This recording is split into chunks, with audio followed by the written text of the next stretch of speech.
All right, y'all. Y'all looking at the thumbnail. Y'all see it today. Oh my God, he really did it. He don't really did it. We got Krillin versus Saitama. Oh God, Jesus. Now, I don't know. Like I said, I already know how this is gonna be. I already know gonna be a lot of people. all the people is gonna agree with this. Or certain people that gonna agree with this. I already know it's gonna be certain people that gonna agree with this. I just want to see it, bro. This too funny for me, bro. But anyway, man, you already know, man. Let's check this out, bro. Cause this is just too funny. Let's check it out. This is Saitama. Over the years, we've seen humans perform some of the most ridiculous strength feats that I've ever seen. Bro, I had folks. I knew he was gonna do it for real. That's crazy. This dude did go Krillin versus Saitama. Breaking their limits day in and day out, going beyond the fabric of human imagination. But now let's put humanity against itself. Two fighters that work so hard. Two bald-headed fighters. That they're bald. So who would win? The strongest human versus the strongest human. Who would win? Krillin versus the One Punch Man. Saitama, a human that made up his mind to be the strongest hero in existence. His wish came true 3 years later, as he can now defeat any opponent in a single punch. His training is just a gag, bro. Like, it's crazy. But yeah, let's get it. I hope he. I ain't gonna lie. I kind of hope he will at least put like some of the factual information about Saitama power and stuff. But you know, everybody different, bro. With Saitama going through a grueling training regimen, 100 push-ups, 100 sit-ups, 100 squats, and a 10-kilometer run, that's a gag train. That's his gag. That's why I be saying as soon as y'all say that, as soon as y'all automatically putting his whole gag in this thing, bro. Single day for 3 years straight, and once you condition the mind and body, you will That's why I love it. Become strong. After Saitama's training, the limit that was placed on all beings was broken, allowing Saitama's strength to grow without end, with the limiter being a barrier that no being in existence can cross, as it is the literal limit of their strength placed on them by God. However, Saitama, after doing that impossible workout, was able to shatter his limiter and broken the door of his limiter, bro. He clearly just removed his limiter. So basically, God looking for him then, cause God, you know. Now Saitama's strength is so high that the sky is the limit. In the world of One Punch Man, monsters are born from the darkness of people's desires. With the more negative emotions and drive you have to reach your goals, the stronger you become. With monsters being categorized into different threat levels based on their power and overall strength. Wolf, tiger, demon, dragon, and the last one of them all, God.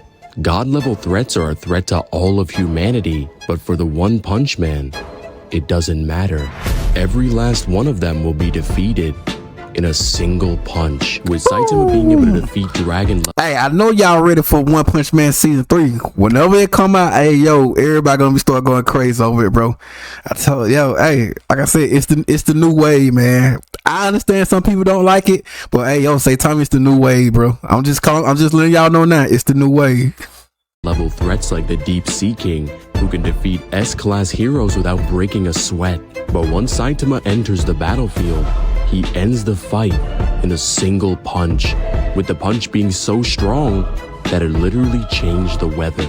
But now Saitama finds himself face to face with the dominator of the universe, Boros. Boros, my boy, bro. Boros is my boy, bro. I'm so ready for them to show him on the in the manga and stuff. Cause y'all saw when he was on Blast, he was like, well, it's a shadow. That was him, bro. My boy need to come back, bro. I miss my boy, man. My boy need to come back, man, and turn to a good guy.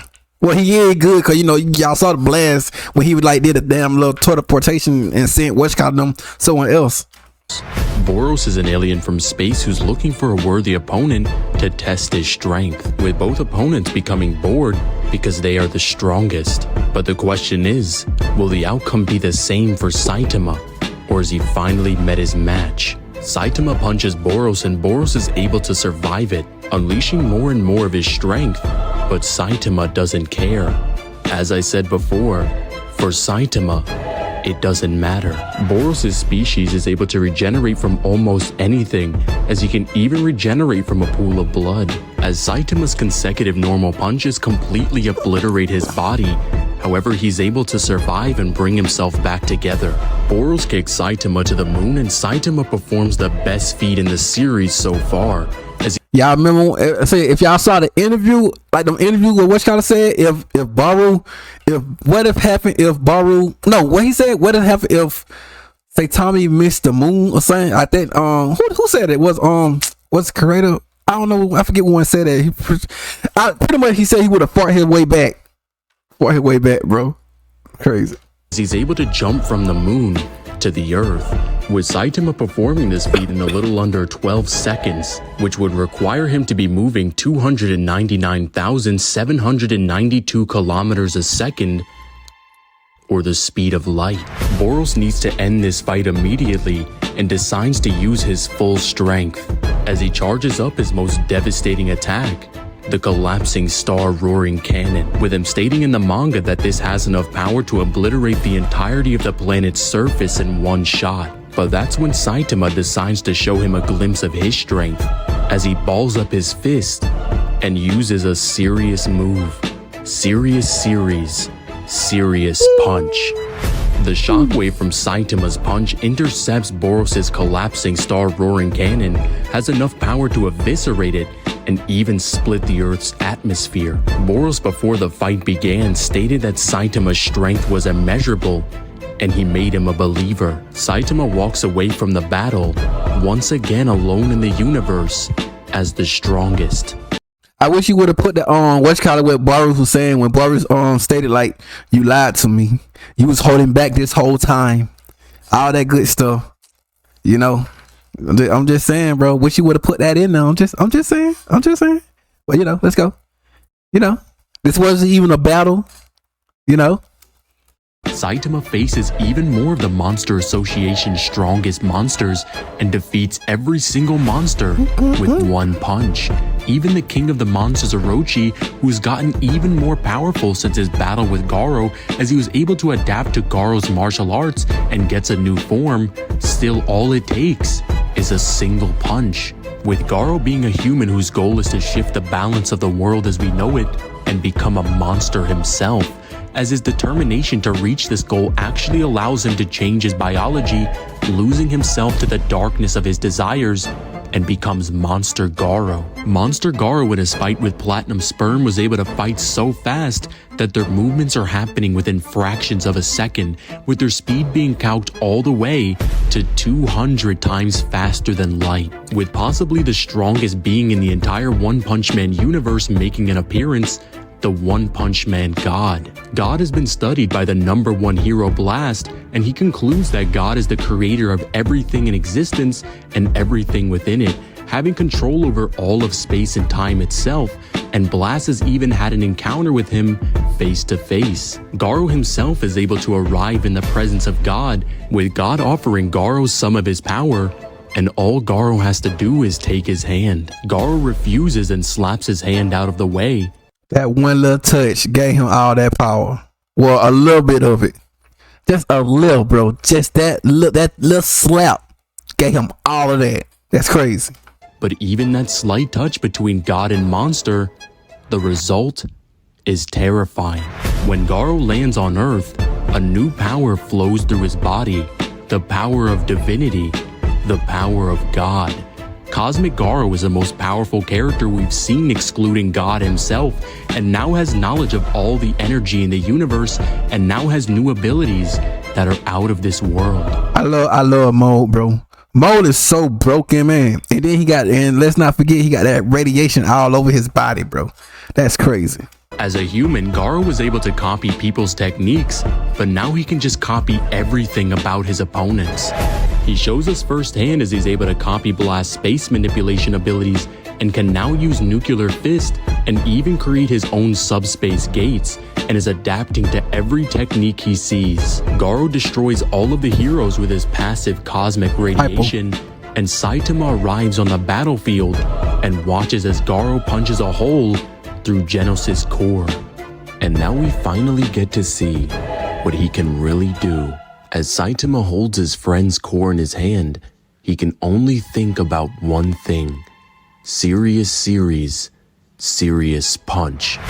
Saitama attacks Garo with his most powerful punch, and if it lands, this new god will be erased just like all the rest. But Garo's not done yet, as he figures out a way to survive.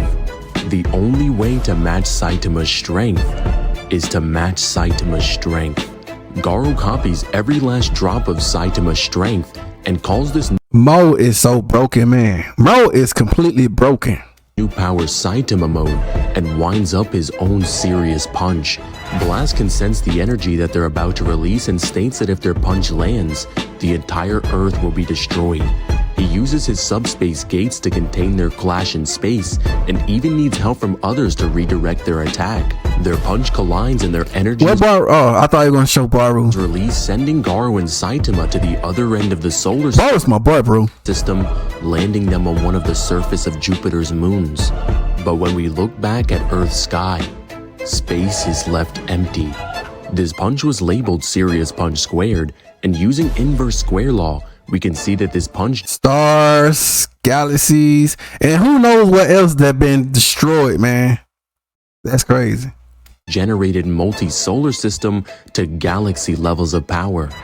Saitama But like I said, you can't, when you going by with say Tommy, you can't.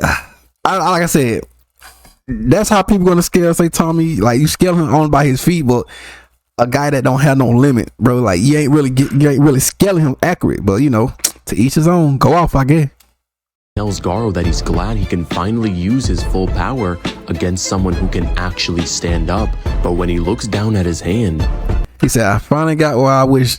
I might have finally got what I wish for." Now, if I go back into go back, what my what you call it say, what his dream was and all that, he want to feel the rush of battle. He did not feel the rush of battle with what you call it, with Cosmic Garu. Yeah, see, he not decided all that. Know what I'm saying? All that, but like I said, people gonna run off with that little clip, that little part right there. When Saitama said, "Finally, I can go all out," but he don't feel no excitement or none of that. People gonna run off with that statement right there. That one statement. That what they gonna run off with. So they're like, bro, yeah. Garo tries to use his abilities, but none of them are working. He uses his subspace gates to send Saitama somewhere else, but Saitama just kicks it away. Saitama even tears off the surface of the moon using serious table flip.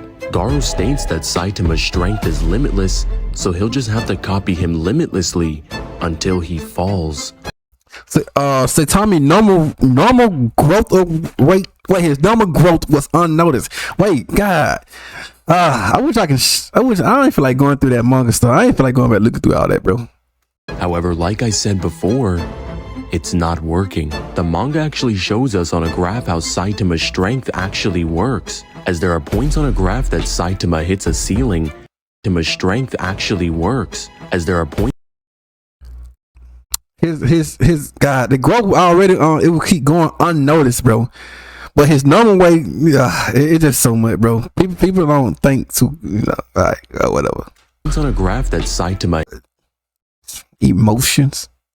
hits a To let ceiling y'all know. and then breaks through it.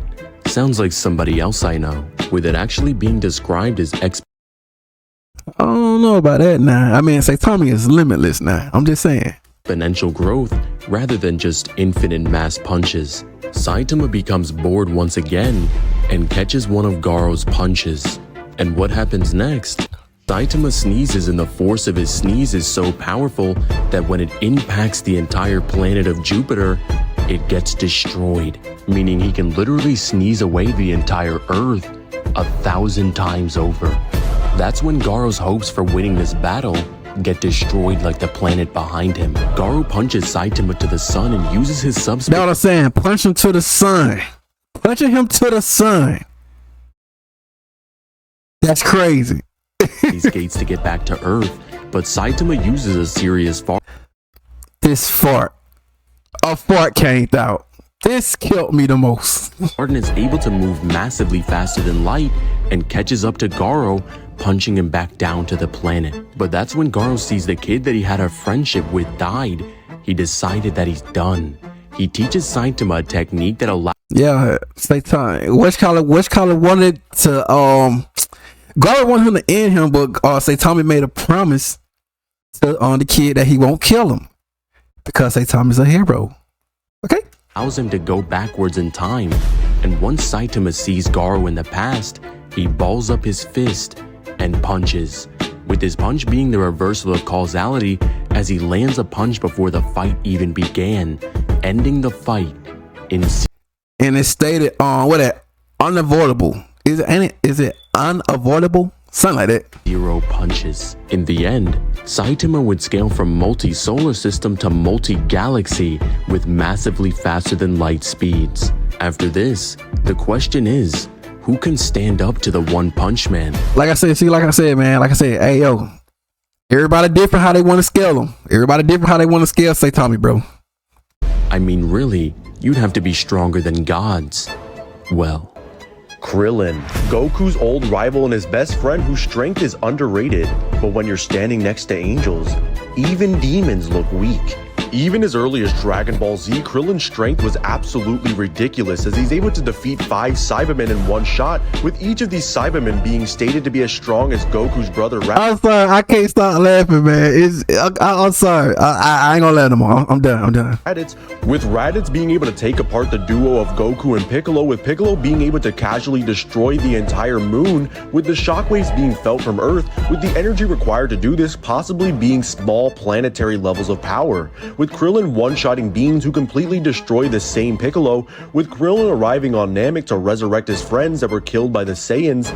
But this trip turns dark, as the literal strongest in the universe have arrived to grant their own wishes, as he arrived to give life, but stares death in the eyes. With Krillin needing a huge jump in strength to keep up with... Hey, this was my favorite. I told y'all this on that last one that I reacted to, on how strong is Krillin. I told you this one right here. Yeah, I had this poster right here, bro. I ain't want to trade it. The universe's strongest, he goes to the father of the Namekians to get his potential unleashed. Awakening to a power level of 13,000, with this he surpasses the king of the Saiyans, King Vegeta, who with a battle power of 10,000 was able to eviscerate 3 planets just by lifting his hand. With Krillin later even fighting against Frieza's strongest forces in the Ginyu Force, with the Ginyu Force having fighters that can literally stop time just by holding their breath. However, Krillin's strength is growing progressively when he stares death into the eyes at a power level of 75,000. Death stares back with a power level of 530,000. Oh, I just saw that I think they said they bring back Dragon Ball Super. I think Dragon Ball Super coming back too, man. I think they saying it's about to be Black Frieza art. I saw it said it had Vegeta, my goat, and Broadly, my guy. You know, they like someone like fighting or something. Like I saw it, but I just got the person on my community tab. With Frieza in his first form being able to destroy planet Vegeta, which is a planet with gravity 10 times greater than that of Earth, with just a single finger, with this feat being counted all the way to dwarf star level, as Frieza releases even more of his monstrous power as he awakens to a battle power over 1 million, with second form Frieza being stated that he can destroy the entire universe.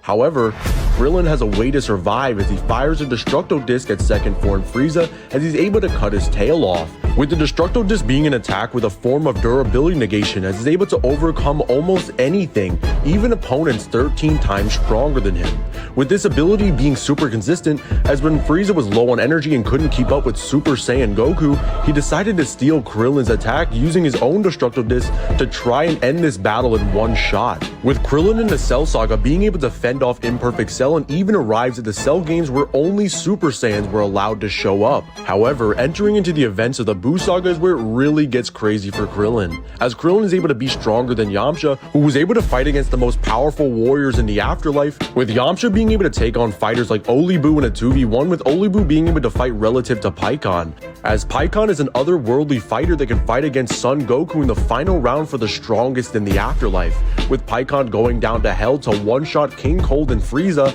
and even Super Perfect Cell, with Cell when he was alive being stated to give way to an infinite and bottomless bottomless power, with it actually being referenced to his battle power rather than his infinite android stamina, as there's even statements like Frieza of him being able to destroy the entire universe, with Pikkon being able to defeat Cell in one shot, with the same Pikkon having a good fight with Alubu, who gets defeated in a 2v1 against Yamcha, who's weaker than Krillin. Pretty crazy, right? With the other Saiyan strength growing beyond comprehension and Goku diving into divinity, Krillin needs to find a way to keep up, as he's informed that the Omni Kings of the entire Dragon Ball multiverse want to hold a fighting tournament where 10 fighters across the multiverse battle to defend their universe from getting erased. As he trains like never before to protect his family, with Krillin being put to the test to make sure that he's ready to defend their universe, he takes on Son Goku face to face. In this battle, Krillin is actually able to catch Goku off guard, which is an absolutely ridiculous feat, as Goku has one of the highest battle IQs in the multiverse, as when he fights against the Universe 6 assassin Hit, who has an ability to literally jump 0.2 of a second into the future, basically arriving before he left, and he still gets read like a book by Goku, with the same Goku being able to get years worth of experience within a couple of minutes, and somehow Krillin is able to catch him off guard. Krillin even manages to land a hit on Goku, forcing him to use Super Saiyan to save himself from being knocked out of the ring. With the same Goku in the beginning of Dragon Ball Super clashing fists with the God of Destruction Beerus and threatened to destroy the entire Universe 7 macrocosm, which houses multiple infinitely sized universes, and even the afterlife that is transcendental to the dimensionality of the mortal universe, where the concepts of space and time do not exist, with their battle even being stated to be super dimensional, as Goku's able to retain this universe-crushing power to his base form. Bro, I'm just trying to see if Krillin destroy anything else besides like what a moon. That's all I'm looking for. I'm just trying to make sure we on the right page now. I haven't seen Krillin destroy anything yet besides what, that moon. Getting hundreds of times stronger leading up to the events of the Tournament of Power. Krillin being able to push back Goku is an absolutely ridiculous feat. Even if Goku is holding back, the fact still remains that Krillin made Goku take this fight more seriously, forcing him to amplify his strength greater than the power to destroy the entire universe. To make the argument that Krillin is not at least in these Battle of God universal ranges would be arguing that Goku used Super Saiyan just to suppress it by billions, with it being even more consistent that Goku does not use Super Saiyan to gauge people's strength. He only uses it when he's getting pressed. In contrast to Super Saiyan Blue, where he does suppress himself to get a gauge. And just to be clear, we're not arguing that Krillin is on the level of Super Saiyan Goku. We're only saying that of course he's not. I mean, bro, the only thing I saw Krillin destroy, well, wait, wasn't the moon? I ain't even seen him destroy the solar system. He reaches these universal tiers. But let's make this even more consistent. Like I said, hey yo, this is there. Hey yo, if they want to wank him, they can wank him, bro. Krillin is able to battle against base Gohan and uses a solar flare times 100, which is actually able to blind his opponents and erases energy from conventional forms of detection. With this being crazy, as Gohan is actually able to fight while blinded. In the Zeno exhibition match, Gohan is able to take on Lavender while blinded, and is even able to perfectly counter all of his attacks as soon as he feels contact, with Lavender being relative to his brothers, with one of the dogs being able to take on Majin Buu. And Krillin is able to defeat Gohan before he even knew what happened, stacking on even more consistency as we get into the Tournament of Power itself, and tag teams with Android 18 is actually able to fight against Shosha, with Shosha being able to knock out Android 18 in a single hit, with Krillin stepping in to fight him himself, with him being able to perform better than 18 ever did. And later, hey, you know the part that got me? 18. I still don't understand, like, Krillin and 18, they had a baby. See, that part that kill me the most. Like, bro, Krillin and 18 had a baby. See, I'm still thinking, like, is she still? I would know. I'm not trying to get too deep into that. later links up with Android 18 again to power up an energy ball to defeat him, with Krillin being relative enough to Android 18 to actually benefit her in battles, and is even able to perform better against her opponents who can literally one-shot her, with 18 going on to defeat Ribrianne, who can take on Super Saiyan Vegeta, with the same Vegeta having Super Saiyan God strength within his base form and has gotten hundreds to thousands of times stronger since Battle of Gods. Fast forward to the Dragon Ball Super superhero movie, a new android has been released that sends shivers down everyone's spine, as Cell has been remade once again, Cell Max, with Cell Max being able to dismantle all of the Z fighters and even the android Gammas 1 and 2, who were stated to be just as strong as current Goku and Vegeta. With these events taking place after the Granola arc in the manga, with most arguments against this being that Piccolo is only last seen Goku and Vegeta in the Mora arc, and the androids only have data from the last time they were on planet Earth. However, these androids being stronger is exactly what we would expect, as in Dragon Ball Z, androids like 17 and 18 were ridiculously strong even with their outdated data, as Dr. Gero only had data from the events of the Saiyan saga and had no idea about the leaps in strength made in space, coming back with legendary power, and yet they were still able to produce androids that can defeat Super Saiyans with 3 years of preparation to defeat them, so it's completely consistent that androids even with outdated data can be much stronger than predicted, with even guidebooks backing up the fact that 1 and 2 are just this strong, with Krillin joining in the battle and eventually being able to annoy Cell Max using a Destructo Disc and Solar Flares, and is even able to help Orange Piccolo catch Cell Max's foot, which is just icing on the cake at this point. So in the end, with everything laid out on the table, we finally have an answer to who would win between the strongest humans. The winner is Krillin.